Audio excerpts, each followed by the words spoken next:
Halo, Assalamualaikum, salam sejahtera. Kita bersiaran langsung dari Stadium Sultan Ibrahim di Iskandar Puteri di Johor untuk aksi persahabatan antarabangsa. Mereka datang tanpa Uday Dabah, tetapi datang Arif Aiman untuk peluang yang pertama dan peluang yang singgah di sisi jaring. Ada sentuhan yang cukup baik daripada Gabriel Palmeiro yang hampir saja mendapatkan jaringan pertamanya.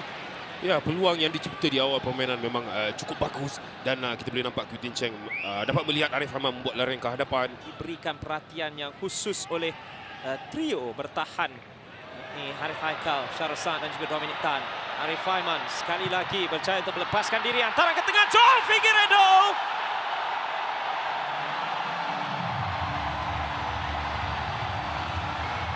Dua minit.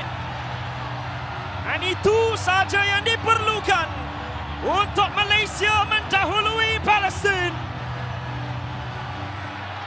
Ya, masih lagi berpaksikan di kawasan di mana kedudukan Arif Aiman dan Quintin Cheng yang berada di luar kotak penalti di kawasan tepi membuat crossing rendah dan masih lagi Figueiredo dengan bijak untuk membuat larian ke hadapan untuk membuat sambungan untuk mendapatkan jaringan dan ya betul juga cakap Aiman dua gerakan untuk menyerang.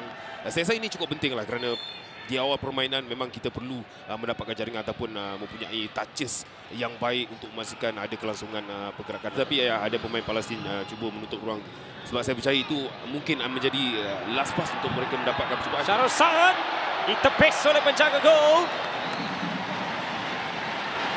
Beliau antara yang cukup cenderung untuk melakukan perkara itu jika ada ruang yang terlalu luas untuknya. Bukan tidak pernah Syarul Saad melakukan perkara sebegini, membuat percubaan daripada 40-35 meter di luar kotak penalti dan ya on target percubaan daripada Syarul Saad. Lakukan beberapa sentuhan defensif.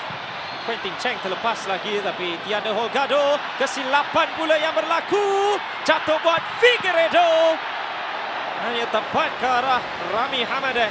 Tetapi tekanan demi tekanan yang dilakukan dalam kawasan penalti Palestin oleh Malaysia.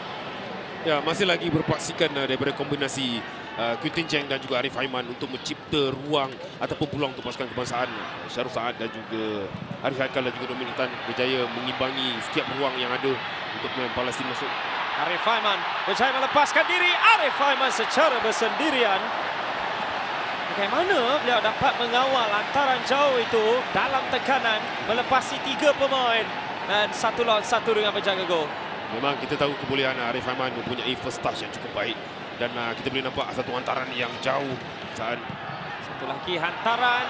Oh, peluang jatuh buat Musa dinafikan oleh Shihan. Dan yang kedua adanya Quintin Cheng untuk menafikan hantaran susulan pula daripada Padir Musa. Dan ini adalah peluang terbaik Palestin datangnya untuk Padir Musa. Betapa terbukanya, tetapi Shihan masih lagi membuktikan mengapa beliau nombor 1 negara. ya, Man, kalau kita lihat tangan Shihan berjaya menafikan percubaan daripada dan kalau Shihan tidak keluar saya percaya ruang mungkin lebih sedikit untuk Padir Musa membuat placing ataupun cuba membuat percubaan bola dan dia berjaya. Quintin Cheng onside, bendera tidak diangkat. Satu hantaran baik. Oh, dinafikan cantik dengan kaki oleh Rami Hamadeh untuk menafikan jaringan pertama untuk Malaysia buat Gabriel Palmeiro. Ya, hasil daripada larian ataupun gerakan daripada Quintin Cheng masih lagi di kawasan tepi. Ya, potensi yang agak besar juga untuk gerakan ini untuk mendapatkan jaringan yang kedua. Juga Uday Kharoub. Oh, satu lagi kesilapan yang berlaku. Wissam Abu Ali. Uday Kharoub ada ruang. Satu bukan permainan menarik dan hantaran yang dapat akhirnya dibias oleh Quintin Cheng, tetapi kesilapan yang hampir saja membawa kepada peluang buat Palestin. Ya, permulaan daripada Harith Haikal sepatutnya membuat hantaran yang lebih baik kerana di situ adalah kawasan bahaya dan pemain-pemain Palestin juga memberi tekanan dengan baik untuk memenangi bola ini.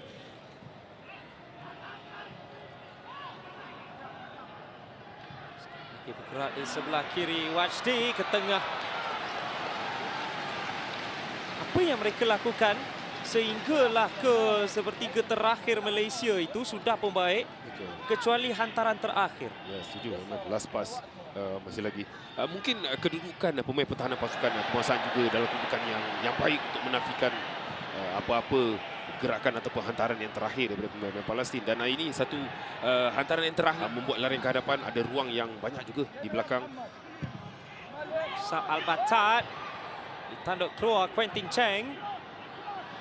Oh, jatuh buat Mahmud. Satu chip untuk tarik Tamir Siam. Agak baik hantaran ini dan Tamir Siam cuba mencari timing yang lebih mantap untuk mendapatkan tandukan. Dan kalau kita lihat balik memang Corbin Ong dengan bijak membuat pergerakan undur sedikit untuk memastikan ada challenge untuk memastikan Melepasi satu. Musa Farawi dan Shihan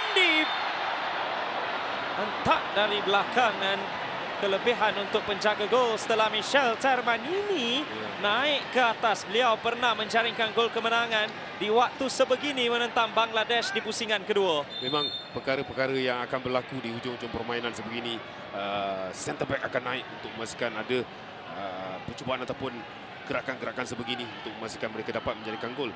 Dan bagi saya pemain pertahanan pasukan kebangsaan masih lagi dalam keadaan terkawal, menjauhkan bola daripada kawasan pintu gol. Saya rasa itu satu perkara yang bagus.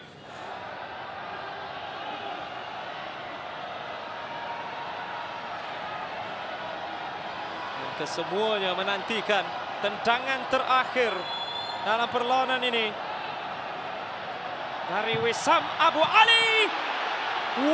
Itu cukup hampir untuk Palestin mencuri satu keputusan seri dari Malaysia. Tetapi ini hampir menjadi momennya untuk Wissam Abu Ali dan juga seluruh Palestin. Tetapi tiang yang menjadi penghalang untuk mereka mendapatkan jaringan penyamaan di penghujung permainan. Wow. Malaysia 1, Palestin 0.